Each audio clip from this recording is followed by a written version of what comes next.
Hello and welcome to the first James and Drake podcast, or as we settled upon calling it, Two Peas in a Podcast. So when Drake suggested the idea of calling it Two Peas in a Podcast, I did a quick Google search just to make sure it wasn't taken. And sure enough, it was, in many different facets. There was Two Peas in a Podcast, spelled T-O-O. It's spelled in all caps T-W-O, so we're going to claim it as just the number two and hope that it's good from there. Copyrighted, trademarked. There you go.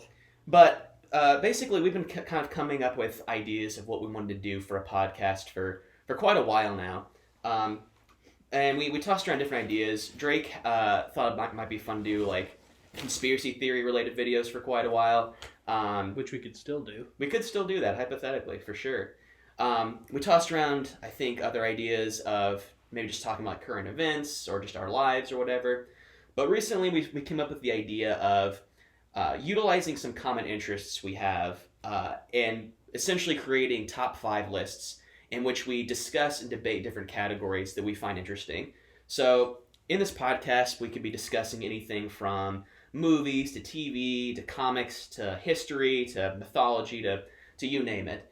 But we'll be coming up with opposing top 5 lists, discussing them, and essentially seeing what you guys think is the better list that we've created.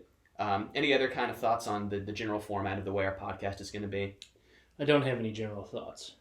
I'm thoughtless right now. Yeah, other than that, I assume that every week or whenever we do this bi-weekly, whatever it could be, we'll probably talk about what's going on with our lives for the first 20 to 30 minutes or so, and then kind of go to our lists after that. So before we get into our top 5 lists of today, which we decided to rank our top 5 favorite TV shows of all time, let's just kind of take a second to introduce yourself in case my family's listening and doesn't know you or vice versa. What do you remember about like the first time we met and kind of how our friendship formed?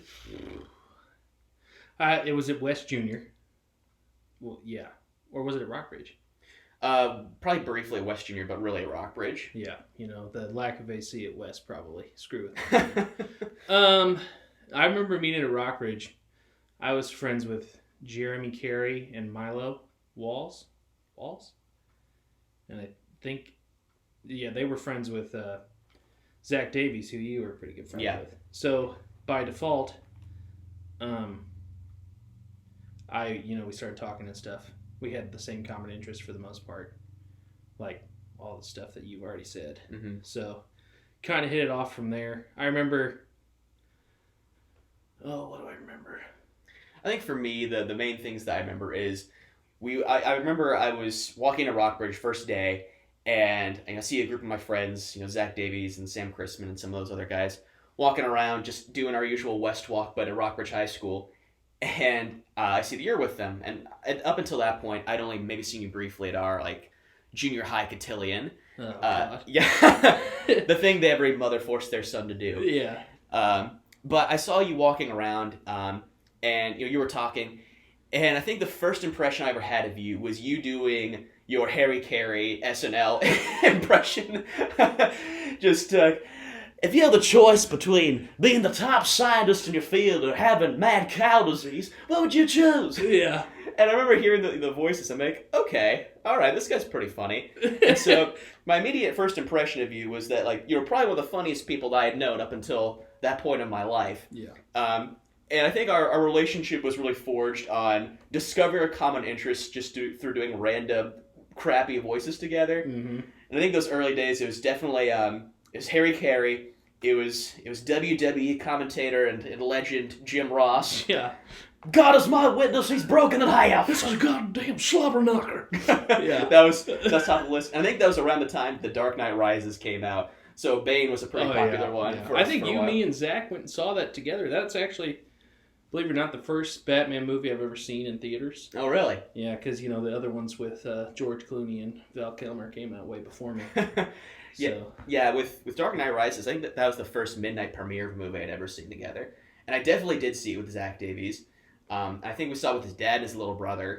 But yeah, I think that was kind of the foundation of our relationship. Mm-hmm.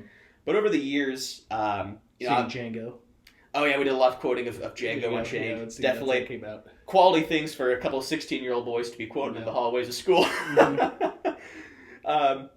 But yeah, I over the years that we got to know each other, I thought you were a really funny guy, but I started to realize that you also have one of the biggest hearts of any friend that I know. Thanks, buddy. No problem. But it's really true. And so not only were you this entertaining guy to be around, but you were just a quality individual and had good values. So I think our friendship really just kind of sailed from there. I'd say it did. Yeah. You're easy to get along with. We're very similar in our personalities and whatnot, but you're a good caring friend. Always had my back and whatnot. So Well, thank you. Yeah. Yeah. And so for a couple of years, we went to high school together, obviously graduated. And it wasn't too long before we roomed together during our late teens, early 20s.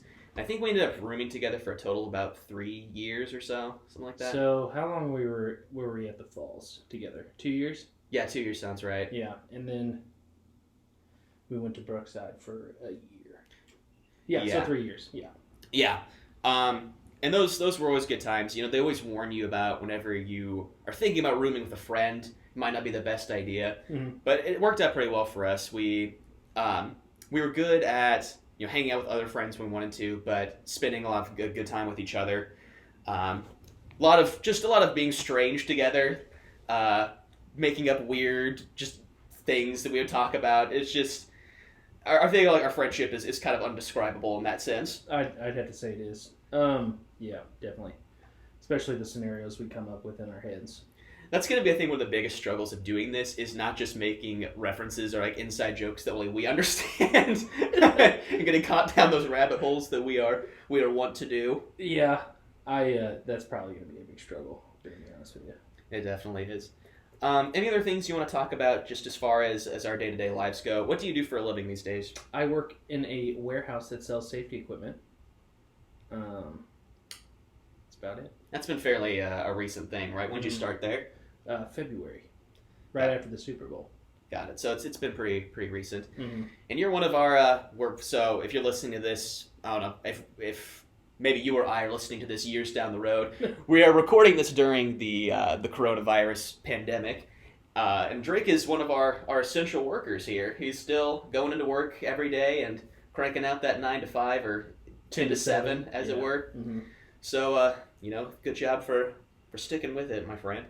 I am a middle school English teacher right now, and that definitely has been strongly affected by everything that's been going on. Mm-hmm. Just been trying to do stuff online to the best of my ability. And I'm going to be honest, just with recent news and all that, I'm a little nervous about potentially continuing into the fall, maybe having to do stuff online. So a lot of colleges have said that they're opening back up in the Mm-hmm. fall that I noticed, which for me being a sports fan, it's really good to hear because we'll get college football. Yeah. So I hope. But I hope so too. And it would be bad, especially with colleges, how much money they would lose, and a lot of employees would be laid off or furloughed or whatever it might be. And that could be potentially bad for lots of people. But obviously you do what you got to do as far as maintaining people's health and safety. Yeah, that's paramount. That's number one concern. Mm-hmm.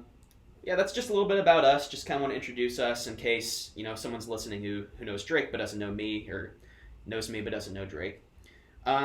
So why don't we go ahead and we'll just get started with our lists here. That'll give us plenty of time to discuss each one that we want to.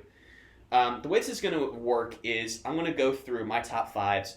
Whenever we were choosing these selections for our top 5 favorite TV shows of all time, we did a coin toss to see who would get to draft first, because we didn't want to have any overlap. Drake won the coin toss, so we got to choose first. And so we just took alternating turns deciding who was going to get their next pick of TV show. So some of the ones that are on Drake's list are really great shows that I love, and I think he probably feels the same way about some of mine. So it might not be so much as debating on some of these as it'll be just us discussing and sharing our appreciation over them. But it'll still be up to you guys to decide who you think has the best list here. Did you want to do like year 5, and then I'll do my 5, and then we'll go down and we'll... Yeah, that sounds good. So Okay. we'll go down my 5 first, and then I'll kind of toss out my points and we can discuss them. And then we'll go over your 5 and we'll recap. Cool. So for my top 5 here, I decided to start out. I tried to, with each of my choices, to get a very different genre, because I wanted to make sure that I had a really wide variety of different types of TV shows I had. So for my number 5 choice here, I wanted to have a sitcom because I feel like it's kind of essential in choosing a favorite TV show. So for mine, I decided to go with Friends. I'm sure that most of you guys at this point will know, the premise of Friends, the characters, all that stuff. But in case you don't, it essentially is a show that just follows the lives of 6 people: Chandler, Monica, Joey, Phoebe, Ross, and Rachel, as they just struggle through different scenarios in life, be it like romances or jobs or different comedic situations that we would just get into in our day-to-day lives. Monkey shines. So some of my reasons that I particularly like it and went with it is that it's relatable, first and foremost. So we all have friends or family that I think we can kind of generally match up with some of the personality types that are in the show. Mm-hmm. Like we'll have the high-strung family member or friend who's kind of like Monica, or the snarky, sarcastic one like Chandler. And on top of the relatable vein, the situations are also relatable. Like in the times we were living together and moving, I can't even name how many times we're like, pivot, trying to move a couch. And just having a Friendsgiving, or just the awkwardness that gets into being in different dynamics in friend groups. A lot of wiffle ball games. Yeah, like they have their annual football game. We have we play wiffle ball. We play games together and get competitive and goof around. So absolutely. My second big point with Friends is that the cast is really memorable. They had such a great dynamic that you could basically just tell, like especially from outtakes, how much fun they were having, and that bled through into how valuable they were to the show. Like their contracts got up to the point where they were the highest paid actors on television. Yeah. I think maybe of all time, where they were getting $1 million an episode by I think the last 3 seasons or so. That's insane. It really is, but like how could the show possibly work without them? It's hard to imagine like having one of them been replaced.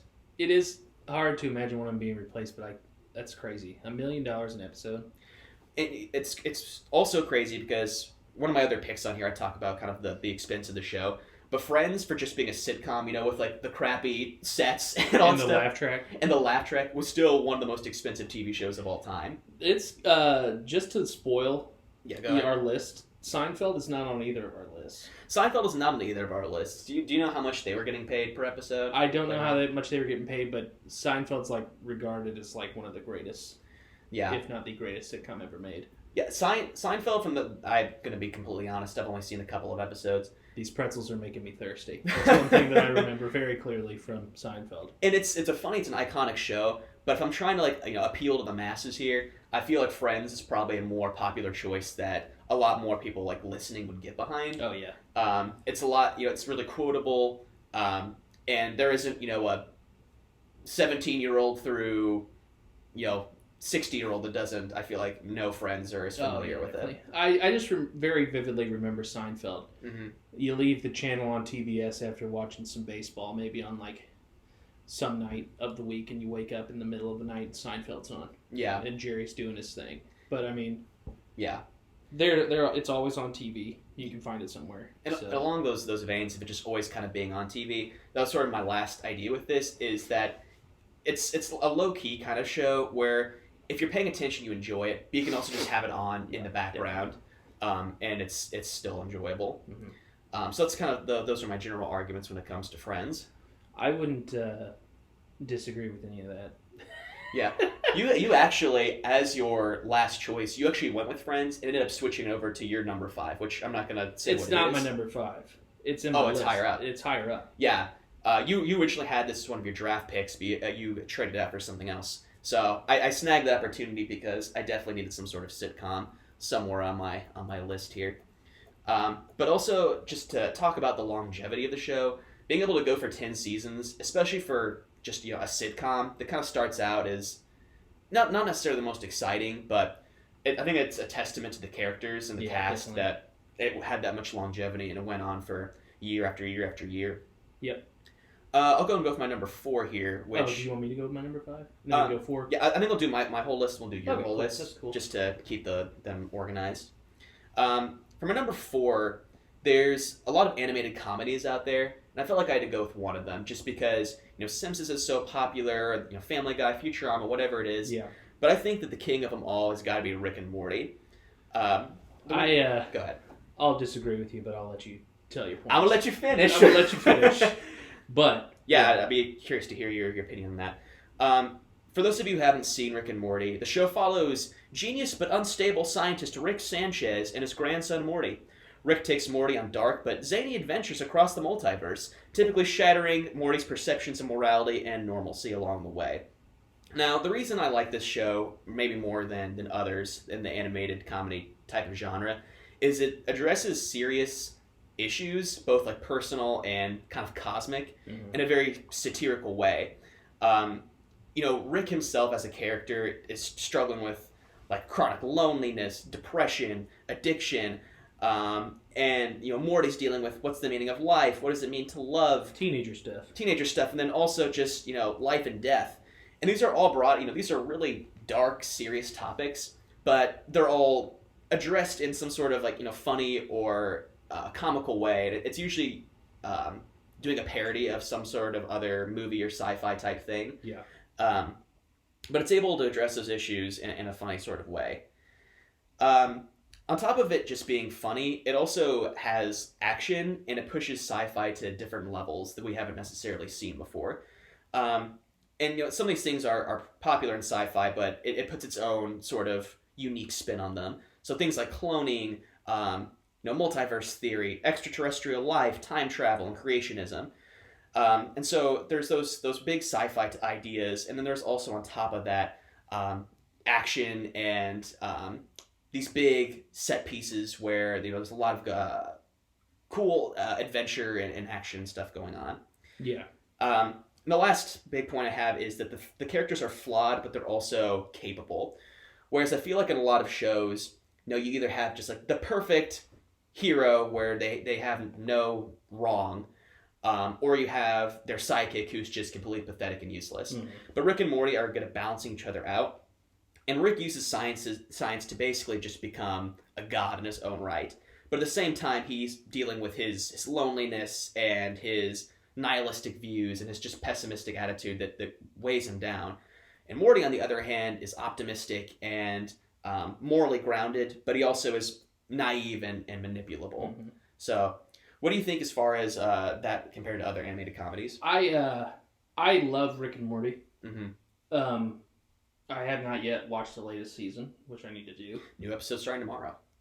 I need to watch that. I think a lot of people, I don't know, Simpsons is an adult comedy that's been around, I don't even know how many years, before we were born. So, I'd have to put that probably as the best adult comedy ever, animated comedy ever, probably.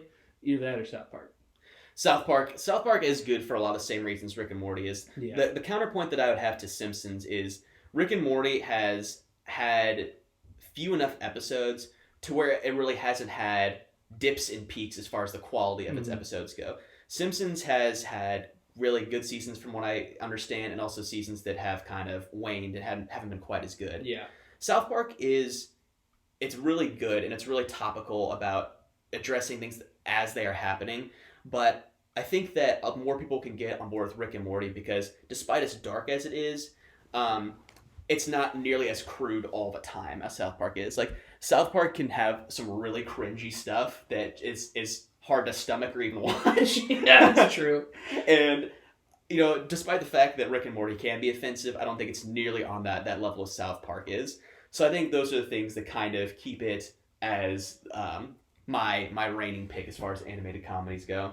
I love Rick and Morty, but I love South Park too. Yeah. South Park it took a lot of me to not put it on here on my list. Yeah. So it's funny. I even remember. Sorry to go on a bit of a tangent here with South Park. I remember one of my high school teachers. He would regularly bring up South Park, and he'd be like, look, I get it's inappropriate, but it's also very smart when you think about it, and it addresses these different issues. And it's funny, too, Rick and Morty even, there's an episode where Morty's like, didn't South Park do this first? And Rick's like, they're really fast, Morty, like, we can't keep up with them. So I guess that Rick and Morty definitely admire South Park as well. Moving on to my number 3 pick, there are an infinite amount of different crappy crime shows on TV. There's the various NCIS, there's CSIs, there's, you name it.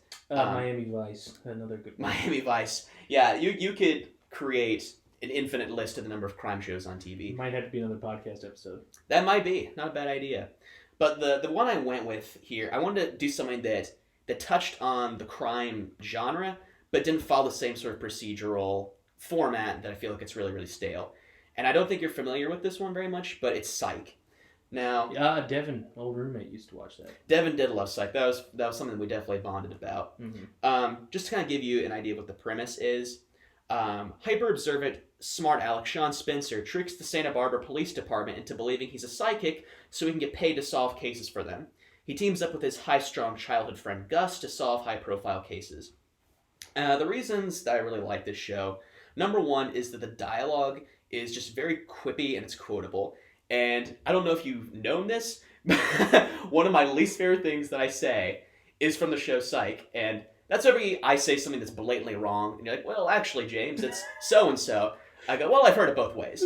Yeah. And I've heard it both ways is something that Sean, the main character, uses all the time. And that line is like your kryptonite. You absolutely hate it. But there's just a lot of wit behind the dialogue. Yeah. And the actors know the characters so well after, I think, the 8 or so season run that it had, that they can improvise without it feeling clunky. And they just, it feels very natural. And it just is it's smart, I would say, about it. The second reason is the dynamic between the two main characters, Sean and Gus. So these two guys have basically been friends since they were like 5 years old or so. And by the time the show is happening, they're roughly 30. And they are one of the truest depictions, I think, of best friends, maybe in television history. They bicker, they banter, they get each other's weird references, which we definitely relate with. And they love each other to death, but it definitely comes across in that sibling sort of way where it's just like, if I make it through this, I'm going to kill you. And, I think that a lot of TV shows and a lot of movies focus really heavily on how can we create like a nice romance to see. And I think that it takes a lot of skill in a show or anything else really to forge like a really good friendship and to have a believable one where you can buy these people have been friends for decades on end. So that's a really strong suit for the show. And the last one that sort of mentioned from the get-go was that it takes the idea of procedural crime and turns it on its head. Every episode starts out and they've probably found a dead body, but as most crime shows do. As most crime shows do, but they joke, they are bantering with the actual cops who are trying to go through the procedural way, and a lot of the episodes, particularly in the second half of the seasons, they parody something every episode. So they've had crimes they've solved that were based on The Exorcist, Jaws, Friday the 13th, one's dealing with superheroes. There was one that was like basically Clue, where there were different endings that you got to see. Blair Witch Project, The Hangover. So it's just a wide variety of types of cases they solve that you can laugh at because it's taking something that was previously serious, but they're doing a parody to make it into like a procedural crime thing. No, you haven't seen it again, but definitely would recommend, especially if you get a chance this summer. Really, really quality show. If I can get Michaela to stop watching Gilmore Girls. How many times has she been through that? 4 or 5 or 6 or 7 times. As I was going through making my list here, I'm obviously doing my top 5 shows that I love, but I was like, if this was, like Shags and Trevor doing their fantasy life draft, I really wanted to pander. I would have stolen like Gilmore Girls or Gossip Girls or something, just because I know there'd be a big group that would go along with that. Also, Supernatural. That's what I could have done, where I could have gotten all the CW fangirls or fanboys to just jump on my bandwagon with that. See, Gilmore Girls is pretty funny. Mm-hmm. It's really funny, but it irritates me. How so? It's like, so Lorelai, the mom, and Rory, her daughter. Lorelai's mom is like a highfalutin woman, and they're like, her dad's like an Ivy League graduate, and he has his own law firm and whatnot. Okay. But they're just, it's like the way they act, the parents do, is like I don't feel like this really exists in real life. If that makes any sense, like they're super rude and they're super. Oh, really? Like they're super high, like strung. Like in this last episode I watched, Lorelai went on a date with some guy that was friends. His mom was friends with Lorelai's mom, and the date didn't go well. And she's like, Lorelai. Wanted to make Lorelai apologize to mend her mom and the guy's mom's friendship. And freaking, what was I about to say? Oh yeah. So basically, what happens is her dad ends up calling her and is like, I'm sorry, I'm explaining this terribly. You're fine, go on. But her dad's end up calling her and he's like, your mom's not happy. And when she's not happy, she's insane. Like her needs are insane and she's an insane person. And I need her to just, her insane qualities need to be, she needs to be okay. Otherwise, she's going to be crazier than she already is. So you need to fix this problem. You know how you deal with mental health issues? Yeah, well, she's not, so the thing is, she's in a tea club, and if she doesn't get she's the one that gets her first round of tea, like the first tea poured, and if she doesn't get the first tea poured, then she's pissed off. She throws a conniption. Yeah, she throws a conniption. She's a highfalutin woman, so I don't think they really exist in real life, so that's one of the qualms I feel with the show. But now, let me ask you this. What network did it come out on? Was it CW? I don't know. See, that was so long, that was when, my mom was in college and we first moved to Columbia. So that sounds to me like it's CW drama right there, where it's kind of superficial, but they do it to stir the pot. It's a great show. I have no problems with it, but so Psych's good, right? Yes, my bad. You're good. I just wanted to bring it back around. We'll just go and move on to my number 2 here, which is one that you have seen, at least I think the majority of. With this one that I went with, I felt like I had to go with something where it's one of those that was critically renowned, big Emmy wins, and I feel like I had to do that to sort of balance out my list. Mm-hmm. So my number 2 is Breaking Bad. I feel like most people, again, at this point, probably have seen or at least are vaguely aware of what it's about. But if you haven't, terminal cancer patient Walter White is forced to become a meth cook to support his family. Teaming up with former student and junkie Jesse Pinkman, the two face against the cartel, the law, and their own inner demons. Yep. This show it's been several years since I finished it, but the things that stick with me most are how well done the character development is. Mm-hmm. So you start out in the very beginning, and Walter White, the cancer patient, he is just kind of this loser of a guy, to put it bluntly. He is trying to, just support his family. He doesn't know he has cancer yet. He's teaching chemistry at high school, despite the fact that he's like a genius level IQ. He's this really capable guy, but he has to wash cars on the side. His students give him crap for it, and they're expecting a new baby on the way. But by the end of the show, he is this ruthless, diabolical criminal mastermind who is willing to basically sacrifice anyone or anything that gets in his way. And it takes a lot of skill. For his family. Yeah, he claims it's all for his family, but yeah, it's nuts. But I think it takes a lot of skill, both from Bryan Cranston as doing the performance, and also Vince Gilligan as the showrunner, to be able to not do a character arc where you're redeeming the character, but where you're demonizing them. That takes a lot more, I think, forethought and intelligence to watch them descend down a path of perhaps no return. Maybe there's some redemption at the end, but watching this hero you're rooting for in the very beginning to fall down so low to where he's willing to watch innocent people die, just if it means he's able to get some money or advance his own interests. Other character development in the show is Jesse, where he basically just starts out as kind of the bumbling sidekick who's making all the mistakes. He leaves him stranded out in the desert because he leaves the keys in the ignition. Almost dies. And he's just, the meth head is like, yeah, bitch. And it's just kind of there to basically be the criminal front of this duo between him and Walt. Yeah. But he's able to learn from his own mistakes, A, and B, from things that Walt teaches him along the way, to where he has become kind of a not only a drug kingpin, but also a hitman, more or less. And by the time they did the Breaking Bad movie, El Camino, he was on his own, evading the law, evading rival gangs, getting into gunfights and winning. running his own show without the need to have Walt there as the brains of the operation. So having the rise of Jesse and also the simultaneous fall of Walt takes a lot of intelligence and forethought on part of Breaking Bad. Those things wouldn't be able to happen without the performances in the show. Mm-hmm. Bryan Cranston, for every season of that show, either won or was nominated for an Emmy for Best Leading Actor. And Aaron Paul won 3 Supporting Actor Emmys for his run during Breaking Bad.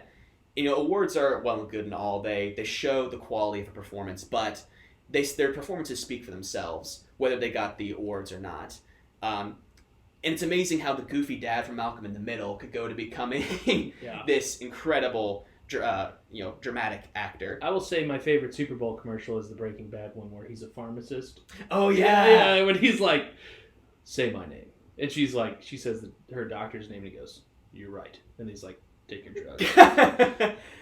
Yeah, and like there's something along those lines. Yeah, and that just goes to show how iconic the show has become. I remember in Hot Topic for like the entire run of the show, it was like T-shirts with the Heisenberg police sketch face on it. You have the "Say my name," your God. Yeah, right. There was a poster in your room when we were in high school. Oh, that's right. Yeah, and when we were living together. So. Yeah, I totally forgot about that. But you're right. And then what are some other quotable lines? The "I am the one who knocks," mm-hmm. "I am the danger." Just you can name quote after quote after quote. But on top of the performances of Aaron Paul and Bryan Cranston, the supporting cast is just phenomenal. You have the character of Saul, who's the sleazy lawyer, eventually gets his own spinoff. Yep. You have Mike, who's the hitman, who's doing it all for his granddaughter. You have Gus, who's this incredible villain who ends up being like the first real threat, I'd say, to Walt and Jesse during the show, but is formidable to them through a lot of the run. And just one more thing I want to address as far as the writing goes is that this is going to sound pretentious, but just from like an English teacher's perspective, the foreshadowing and the suspense that they use are really, really cool. Go ahead. The way I feel like the first season slow builds mm-hmm. is incredible. Like, I remember watching it for the first time and being like, okay, when's this going to pick up? And then once it picks up, it's like, whoa. Yeah. Yeah. And for me, I was hooked from the very beginning. So, you get the opening shot of, you just see a camper in the middle of the desert. Him in his underpants. Yeah, he comes out his underpants, this guy, and he pulls out a gun. I'm pretty sure there's a body there by the RV, and as a car just slowly drives towards him, he pulls out his gun on it. For me, like, I was hooked. I was immediately drawn in. One of my favorite pop figures that I never got was the Crystal Ship, where they made the RV and him and Jesse were like driving it. Yeah, they made like a little. Yeah, that's one of my favorites. That and the DeLorean. Nice. With McFly. Another one of those examples of just like the foreshadowing. I don't know if you remember. I can't remember if it's season 3 or 4, but basically the first shot of that season is you just see like this teddy bear in a pool. Oh yeah. Mm-hmm. Yeah, and you're like, what is this about? Mm-hmm. And eventually you learned that bear came as a result of a plane crash that Walt inadvertently caused. And so essentially, just to kind of go through that arc that it's foreshadowing, Jesse was dating this girl for a while who essentially he and her are passed out on a bed, and Walt comes into their apartment and he sees that Jesse's girlfriend is ODing on meth and she's choking on her own vomit. And he just sits there and watches it happen because he wants Jesse to be fully invested mentally in their crime operation they're doing. This girl he was dating, her father is a sort of flight pattern director at the airport. And out of grief, he directs 2 planes to crash into each other. The teddy bear falls from the sky, lands in his pool, and it's this mass tragedy that happens all as a result of Walt's greed. Mm-hmm. And so it's almost like, the introduction or like the thesis of like of an argument or an essay or something, where you have your main idea right at the beginning, and then you see through the build-up what it eventually led to. And for me, that just took a lot of incredible thinking and foresight into the show. Yeah. But it's a show that I feel like is going to, whether Psych or Friends or Rick and Morty, go down in history as some of the greatest of all time. I feel like you can pretty confidently say Breaking Bad is going to be remembered as one of the greatest TV shows of all time, like without question. Yeah, I would thoroughly agree with that. Yes. Another thing that went through my mind whenever I was picking Breaking Bad is I wish that I had seen or knew more about The Sopranos and The Wire, because I feel like those are both two crime shows that run on a similar level of prestige as Breaking Bad does, but I just haven't seen them. But I feel like there's gonna be a lot of people listening who will be shouting like, "Why didn't you choose these?" But those went through my mind, just so you know, as I was picking Breaking Bad here. And then my last one, my number one choice. This last one is a mini series, but for me and Drake, this is a pretty much annual tradition that we will go through and watch this mini series every single year. It's great for a number of reasons that I'll get into, but HBO's Band of Brothers. Band of Brothers, for those of you who haven't seen it, is based on the true story of Easy Company, which was a division of paratroopers during World War II that fought in Normandy, Market Garden, and the Siege of Bastogne, which is part of the Battle of the Bulge. This show, its total production, I think, is part of what makes it so impressive. It's like watching, Saving Private Ryan in a continuous 10-hour setting. It's just such an incredible project that I don't think anyone besides Tom Hanks and Steven Spielberg would have been able to execute to the level that they did.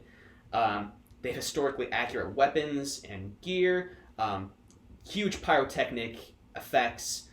Their sound design was amazing. There's hundreds of extras, all in historically accurate uniform. They have big sets of like war-torn villages in France, tanks, planes, you name it. Just the scale of the show, at the time it was made it the most expensive TV show of all time made.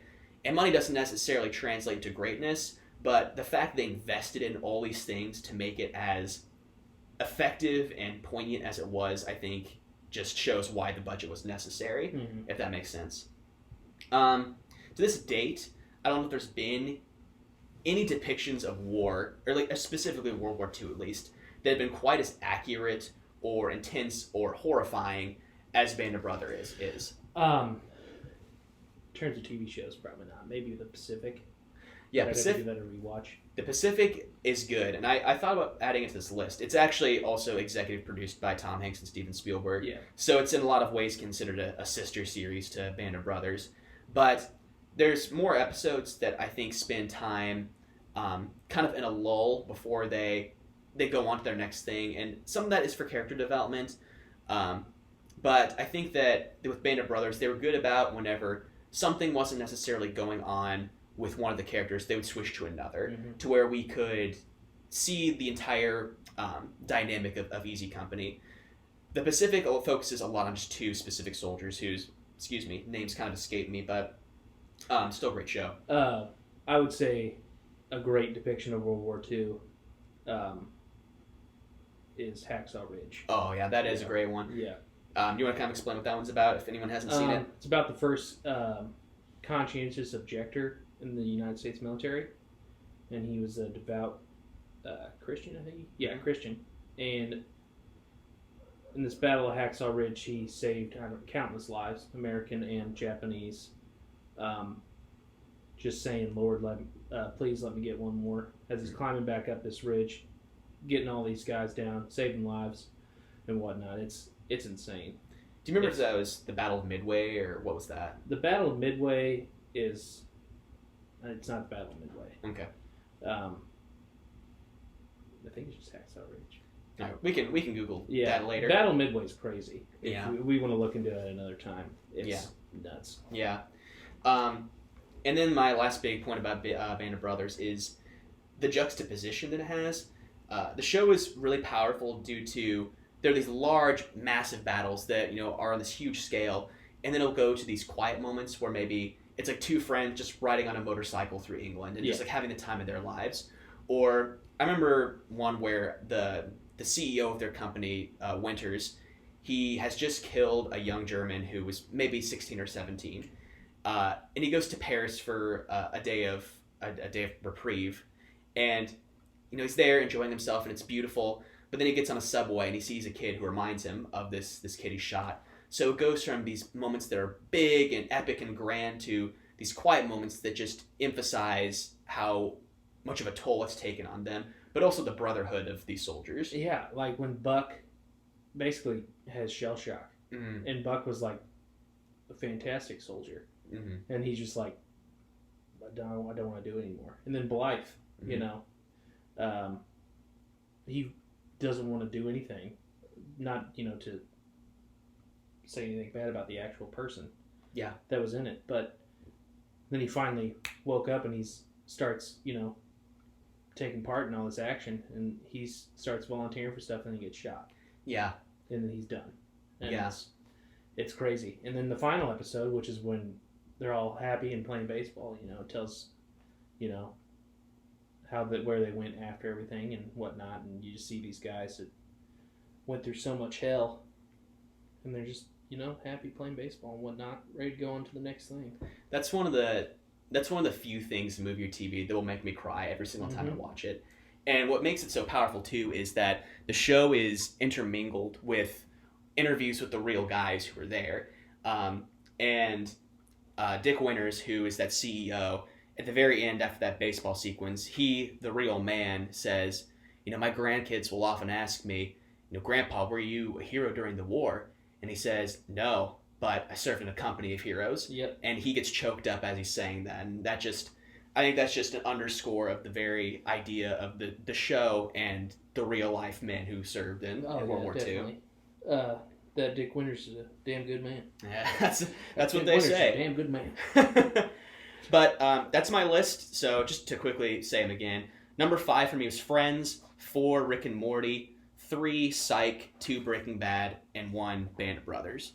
So let's go ahead and let's jump into your list here, Drake. Sorry if I got a little long-winded there. We'll see how long mine takes. So, for people that know me, I absolutely love Star Wars. Like, adore it. It's probably my favorite movie franchise or franchise anything. So, my number 5 may not be agreed upon by everyone, or anyone, for the most part, is Star Wars The Clone Wars. The second series, because there was one before it. For the synopsis of it, this is the chronicling of the events that took place between Star Wars Episode 2, Attack of the Clones, which released in 2002, and Star Wars Episode 3, Revenge of the Sith, which released in 2005. This show follows the wartime days of Anakin Skywalker, Obi-Wan Kenobi, and Yoda. The show also brings new characters to the forefront of Star Wars canon, including Anakin's new apprentice, Ahsoka Tano, and Captain Rex, who is a clone trooper. So, one thing that I personally love about this series is the world building that the show expands upon. What George Lucas has already done. It not only complements what was already done in the movies, it fleshes out the unknown Jedi that died at the hands of Emperor Palpatine like little bitches. Like Kit Fisto, the green guy with the tendrils, and Plo Koon, who's actually the guy that found Ahsoka Tano as a Padawan, and has the coolest clone squadron ever, which is the Wolfpack. Cool just by the name alone. And their paint job is cool, and their commander's cool. They're shown throughout the prequels, as well as humanizing the clone troopers, which is something that I think needed to be done, because the episode 2 and episode 3 don't really focus much on these armies at all. Yeah, which is what this show does, which it's a war show. It almost does it in a Band of Brothers kind of way, which is cool. It's very cool. And you care about these expendable clones. I mean, they're the same army that are going to get up against each other. It's an army of robots and an army of clone troopers. Yeah. So they're faceless, both of them at the same time. But the way they write these clones makes you care about almost each one that, gets screen time. So, that's one thing that I think is a top priority in this series, and I think they do a fantastic job at it. The show is initially geared towards children, but it's also become a huge hit with adults, which is not really something we see very, in television that often. I feel like, especially with kid shows. Although my number one is a kid show. We'll get to that in a bit. That's a good one. You have parents that are like, oh yeah, my kid watches Power Rangers, so they, by default they have to watch it every night. Mm-hmm. So I don't really count that, but I think that it's definitely one that everyone who watched it can enjoy. That it resonates with two different different age groups is also a hit. Yeah. Because I wouldn't show my kids, Band of Brothers as good as it is. I'd probably show it to them when they're older, but sure, not when they're a kid. Yeah, but that's my second point on that. Mm-hmm. My third point: the show focuses on the primary characters of the prequel. Helps make Anakin a better character overall. Even though the writing in the prequels for him, I don't like him. Yeah. But this version of him, I really like. I really like this Anakin, and it's a character that when Obi-Wan's looking back on Anakin in A New Hope. And he's like, I served with your father in the Clone Wars. He was a good man, and stuff like that. It makes sense that he was looking back so fondly on this guy. When Revenge of the Sith and Attack of the Clones, he's just a whiny brat.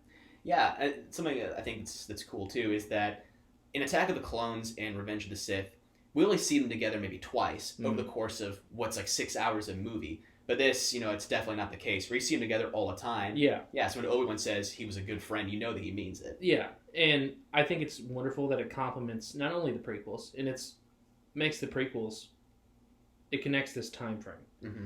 And the whole thing just is, it's great. And then it complements the old stuff as well. Mm-hmm. Like, so, the originals, I should say. I shouldn't say the old stuff. Also, the introduction of Ahsoka in Rex just not only adds to the creative capabilities of the the showrunners and whatnot, and the devotion that these people that love Star Wars and grew up with Star Wars showed and delivered on. So Ahsoka's top 5 favorite Star Wars character for me. So here's a question I have for you. So Clone Wars, Star Wars TV show. What makes it better, do you think, than The Mandalorian, which is a live-action Star Wars show? The Mandalorian is great. I think it's better in the sense that it still focuses on the Skywalkers, and it focuses on making Anakin and it builds up these characters. Okay, it enhances what's already there. Yeah, it enhances what's already there. Mandalorian's just this kick-ass bounty hunter that, does whatever he does. Almost dies, if you've not seen the... Yeah. But, I mean, I love The Mandalorian. I love everything Star Wars, even this new sequel stuff. So, I think it's better than The Mandalorian, but The Mandalorian is still very young. Yeah, and it's time to build as well. Yeah, I wouldn't put Star Wars: The Clone Wars first season very high, if Mandalorian was this far along, probably. Got it, that makes sense. Yeah, it's still in its infancy. Time will tell how good it's going to be. Mm-hmm. But they're also adding Ahsoka Tano to that show, and I'm very excited for that. So, can't wait. Yeah. That's all I have on that one. My number 4 is Stranger Things. Synopsis is, in a small town where everybody knows everyone, a peculiar incident starts a chain of events that leads to the disappearance of a child, which begins to tear at the fabric of an otherwise peaceful community. Dark government agencies and seemingly malevolent supernatural forces converge on the town, while a few of the locals begin to understand that there's more going on than meets the eye. Mm-hmm. So, just a couple facts on this. 40.7 million households accounts have watched this show, more than any other film or series in its first 4 days for Netflix. 18.2 million had finished the 3rd season within those 4 days of its release. Those are my 2 talking points on that one, and I have one more. No, you're good. I can add about this. It's 80s nostalgia is great. I feel like it took advantage of the missing children epidemic and stuff like that really well. But in it, like you've said before, the parents don't really help with this. They don't really believe that it's really going on in the first part. And with this, the adults are in on it. Like, they know that shit's wild. The cast is great for such a young cast right off the bat. The music is stellar. Especially considering how young they were. So, I mean, there's that. Absolutely. Too. Yeah. Like, you could go back with Ryan, our other friend. We were talking the other day about what child actor really is good. If you look back at some of the movies from our youth, and like early Harry Potter movies, it's a little cringy. It is a little cringy. You know, you go back and you watch, whatever it might be. But I would absolutely agree that the Stranger Things kids, they're good at bringing a convincing performance, and I think in a large part it's because they let them be kids. And a lot of movies or TV shows where kids are the focus, they're like, let's just make them little adults. But they're like, no, let's have them, interact with each other like kids. They can swear at each other, but let's have them... all kids do. Let's not even pretend that... Yeah, but we can still have them, freak out about things. We can have them get excited and happy about things. And so I think it's a good, true portrayal of what child friendship is. Exactly, yeah. Totally. Yeah. Just to also, I don't know if we're supposed to really be debating here or not, but Stranger Things is a good show, so I'm not going to pretend like it's not. Yeah. It was funny, whenever the school year was going on, I had an essay assignment for the kids at one point, which was an argumentative thing of what is like the greatest movie or TV show of all time. And I can't tell you how many students I had that brought up Stranger Things as their choice. So that just lends itself to your point of this is something that a lot of households are watching. It's not just adults or people our age. It's also 13 or 14-year-olds who can relate with those kids. Yeah, definitely. Especially the newer seasons. Yeah. My boy Hop is still alive. And that's something I'm excited. Trapped in a gulag now, though. I know. So we'll see what happens to forced leg cancer, not Hopper. the move. But it also, I want to say, it got us into Dungeons and Dragons. That is a good point. Yeah. That has lended a lot to the resurgence of Dungeons and Dragons. And yeah, one of our biggest hobbies is playing Dungeons and Dragons, and that's sort of brought to the forefront of our consciousness. Yeah, these kids are playing, and now it looks sweet. It looks sweet, and then you see all the celebrities playing, and it looks sweet. So that's a good point. Yeah, but yeah, I'll go into my number 3, which is Game of Thrones. That may be a surprise to you, but synopsis: in the mythical continent of Westeros, several powerful families fight for control of the 7 kingdoms. As conflict erupts in the kingdoms of men, an ancient enemy arises once again to threaten them all. Meanwhile, the last heirs of a recently usurped dynasty plot to take over their homeland from across the narrow sea.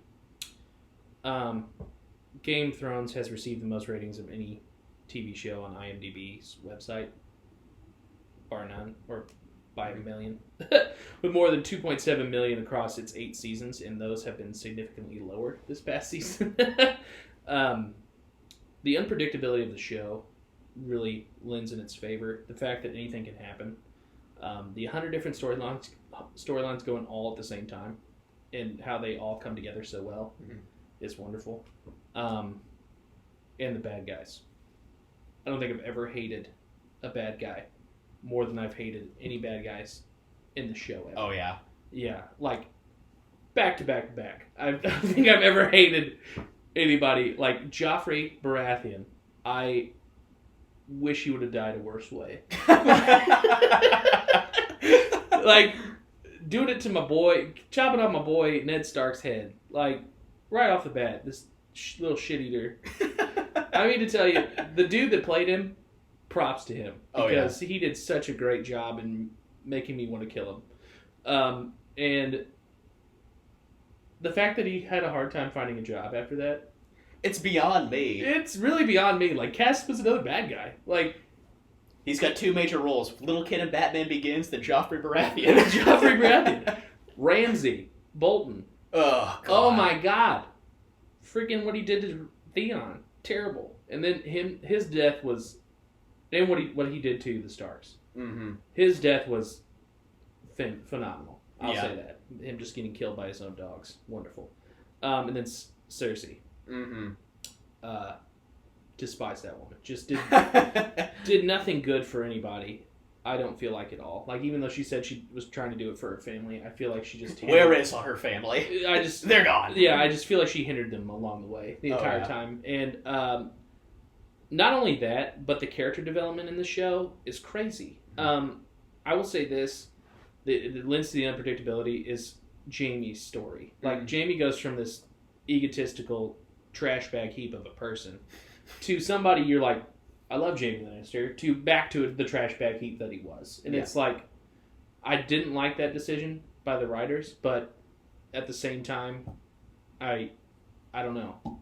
It's just, I think it's crazy how all this works out. And then I think the foreshadowing of Daenerys' destroying everything in the very early seasons made sense to me that she did what she did. But other than that, I think the show's phenomenal.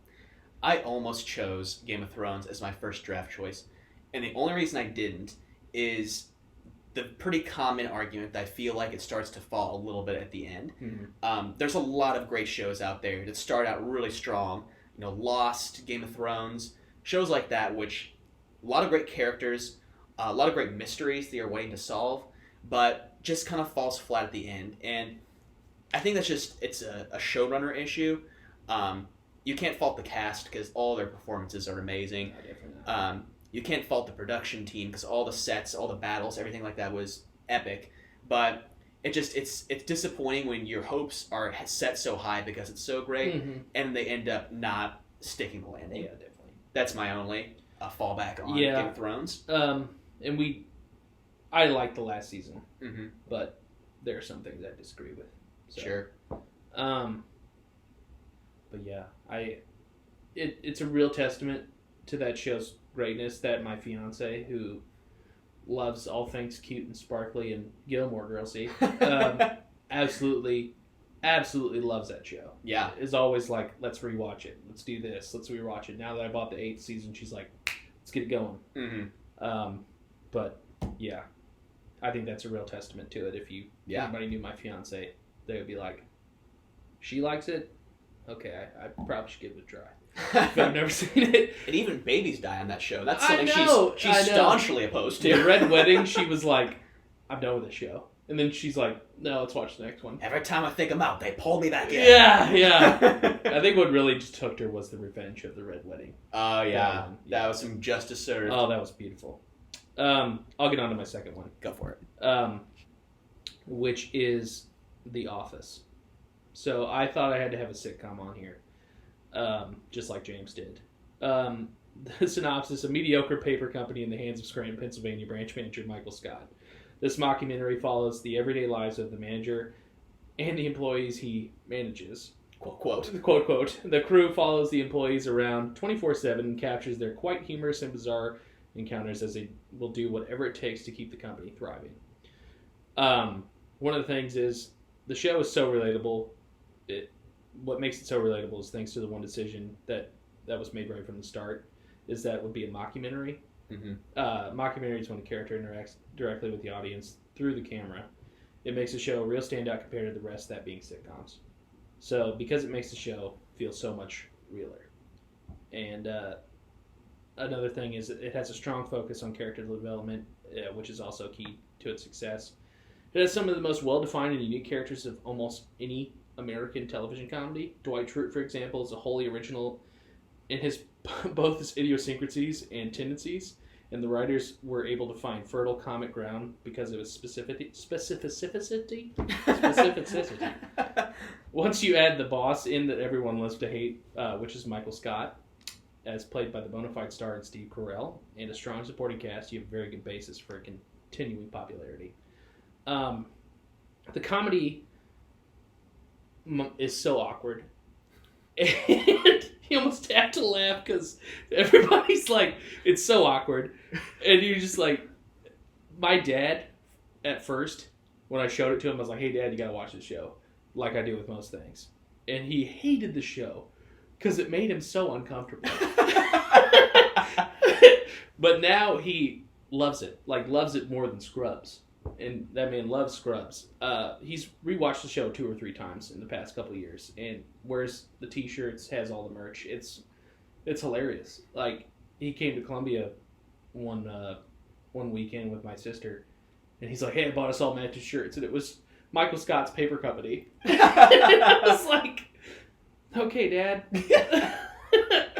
But the show is just so damn funny. I don't think I've ever watched a show that's made me laugh as much as The Office has. And it's another good show, like you said, with friends that you can put on and just have on if you want some background noise. Mm-hmm. And you could be fine with it. Yeah. And you'll know what's going on. But that show has so many good moments in it and so many quotable lines. And the behind the scenes of the show is also great. I know that's not part of it, but if you... It adds to it for sure. The behind the scenes is phenomenal too. So that's what I would have to say about The Office. I think as a sitcom, it also gave birth to many other types of shows that not like took the same idea, like Parks and Rec and 30 Rock. I think 30 Rock's the same way. I think so. Yeah. But The Office wasn't the first one. The Office UK was the first one. But I still think Office US is a lot better. So I can already hear the angry mobs beginning to form outside for what I'm going to say. One is that, for all the things I've heard about The Office, I've never seen it myself. And I've been told time and time again, you and Devin and many others, that I need to watch this show. And I'm sure that it's hilarious. But I think that something that draws me away from it is that there are so many people who revolve their entire personalities around I've seen The Office. Yeah. That means that I'm funny because I've seen a funny thing. And I think that there's probably good reason for that. I think that's probably a very incredible show, especially from what you've just described. But I think that's the only thing that holds me back from it, gives me reservations. It's just the bar that everyone has set for me on the show. I'm like, is it really going to be as good as everyone says or acts like it is? It's funny. It's very funny. But, I mean, I recommend it to you. Yeah. But you don't have to watch it all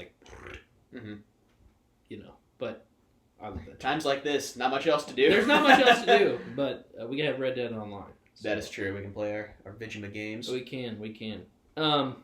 So, to move on to my number one, I would have to say this is probably one of your favorite shows as well. This was, if I won the coin toss, was going to be my very first choice, and then you took it as yours, and I was just like, well... It's over. Yeah, it's... Okay, here we go. So hopefully my arguments were good enough, but they were good. I won't be able to say an ill thing about this show. So first of all, this the synopsis. The world... What is your show? I'm just going to say it. Oh, it's Avatar: The Last Airbender. It's beautiful. It's holy. It's radiant. In all of its light, bask in its glory. Bask in its glory. The Last Airbender. The world is divided into 4 elemental nations: the northern and southern water tribes, the Earth Kingdom, the Fire Nation, and the Air Nomads. The Avatar upholds the balance between the nations, but everything changed when the Fire Nation invaded. Only the Avatar, yes, master of all 4 elements, can stop them, but when the world needs him most, he vanishes. 100 years later, Katara and Sokka discover the new Avatar, an airbender named Aang. Together, they must help Aang master the elements and save the world. I really wish that from the beginning you just done the whole intro. I should have, but I was like... And then we have the dun, dun, dun, dun. Yeah. So, it's revolutionary to all animated shows and proves that children's shows can be mature and great. So that's number 1.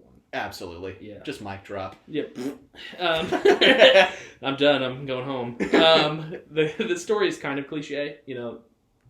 Boy realizes his abilities, gets the girl, beats the bad guy, whatever.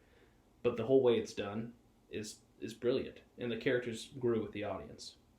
And he, after the battle with his, do I kill him, do I not? Is this really what I need to do? Kind of stuff. The characters in the show, some of the best ever. I'll just name a couple. Azula is fantastic. And there's one episode that I really think adds to her character more than just this war-focused woman and just this insane firebending prodigy. I almost felt bad for her in the Ember Island Players episode when she's trying to get with these guys, Oh, the beach one. Yeah, I think that's Ember Island Players. I think Ember Island's Players is the one where they see the planets based on their lives, and it's just like a total mess up. I thought those were the same. No. No, so there might be a different one. Yeah. So it's on Ember Island, isn't it? Yes, it is. Yes, that's what I thought. Sorry. Yeah. Different Not the episode. Ember Island Players, but her and her buddies have like a house party on her family's house on Ember Island, and she's trying to get with all these guys, and she's like, "You and I would make the most powerful couple in all the Fire Nation." Oh, honey. And her friends are like, "You need to do it a different way, you know, like do it this way and this way." But you realize that has no personality outside of being this ruthless woman, ruthless, powerful woman, and it made me feel bad for her as a person and like as a kid that would grow up like that, you know. One that made me feel bad for her too is I think it's in the finale, like that 4-part finale. The last Agni Kai. That, and also beforehand, you see that like she's given the position of Fire Lord, where she is, you know, one of the most powerful women in the world, but she starts to have these visions almost of her mother, who's like, you know, I can't believe this is what you've become, and you know, I'm disappointed. You're better than this, and you see that she starts to lose her sanity.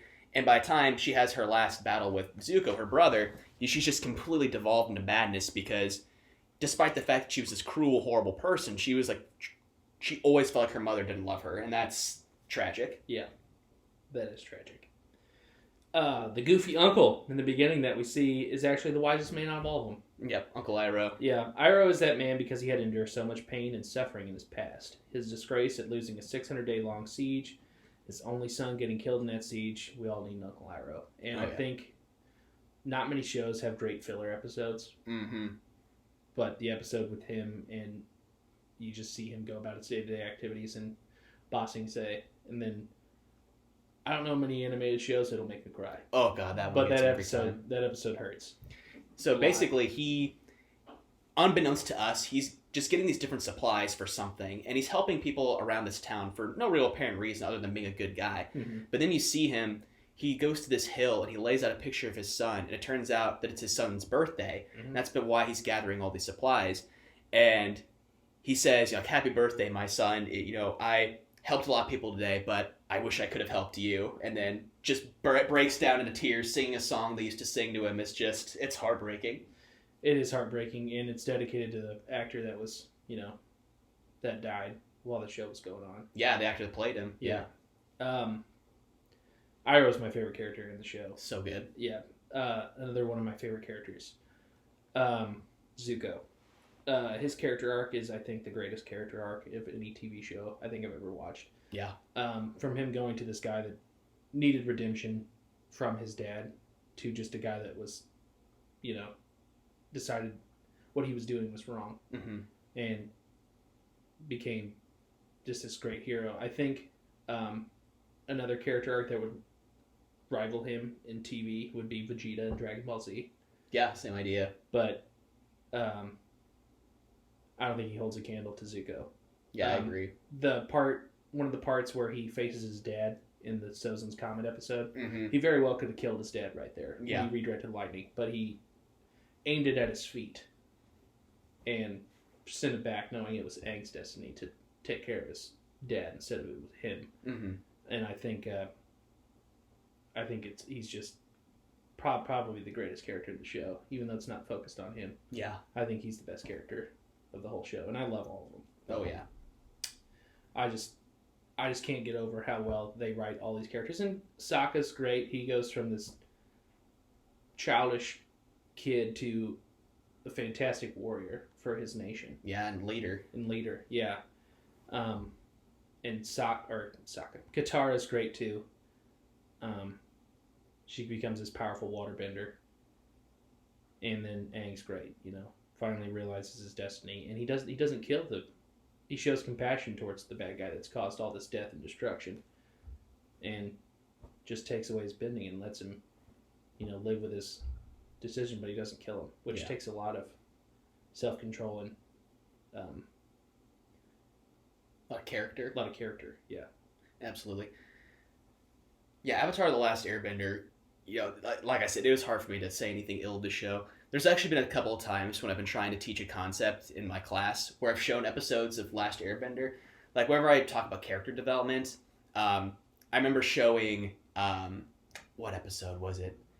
I think I showed Zuko Alone, where basically he has a whole episode where we start to see him not as this villain, but maybe as a little bit more than that. Yep. And starting out just like showing them the flashbacks of him doing these horrible things, and then you start to see that he's going to protect an innocent family. You see flashbacks of him with his mom where you can see they have this loving relationship, and trying to teach my students that characters shouldn't be all black and white. Like, the show's writing is insanely good. Mm-hmm. All credit to Aaron Ehas, who's like the director of that show, and is doing Dragon Prince now on Netflix. But his writing is just something that any writer should strive towards. It's amazing. Oh, definitely. I was going to say something else. Totally lost it. I love a lot of shows, and I always thirsting for more with a show. But one thing that I thirst for more with Avatar is wanting to know what comes after. And I know that there's books and stuff out there, and I need to get after them. But the search for Zuko's mother, that kind of stuff. Avatar, Kyoshi, and how strong she is, like, shown in that show. Yeah. Like, I want something about her, because she's, like, insane. A lot of world building, absolutely. Yeah, definitely. And world building is something that I absolutely adore in shows. I think it's great. I like to think I have a large imagination, and seeing other people with that kind of stuff, whether it's a team imagination, it's something I really appreciate. Yeah. Yeah, so a lot of great shows to discuss today. We may not have done the best job debating, but maybe that just means we had really good draft choices. That's probably true. So let's just run down our top 5 one more time so that maybe they can choose which one they think is the best. So mine again were number 5, Friends, number 4, Rick and Morty, number 3, Psych, number 2, Breaking Bad, number 1, Band of Brothers. Number 5, I had Star Wars: The Clone Wars. Number 4, I had Stranger Things. Number 3, I had Game of Thrones. Number 2, I had The Office. And number 1, I had Avatar: The Last Airbender. Well, we'll see if we ever do one of these again. Here's hoping. It's been fun recording with you, pal, as always. It's been a lot of fun. I enjoyed the hell out of this. This is kind of just how our conversations go, so it was fun. Yeah. Normally, yeah. I'd have to say. Well, I guess, if nothing else, we'll just end this like every He-Man episode and say, until next time. Till next time, remember to spay and neuter your pets. Otherwise, unwanted breeding might happen. True fact, that was how He-Man actually ended one of its episodes. Yep, with Fisto. So, see you later.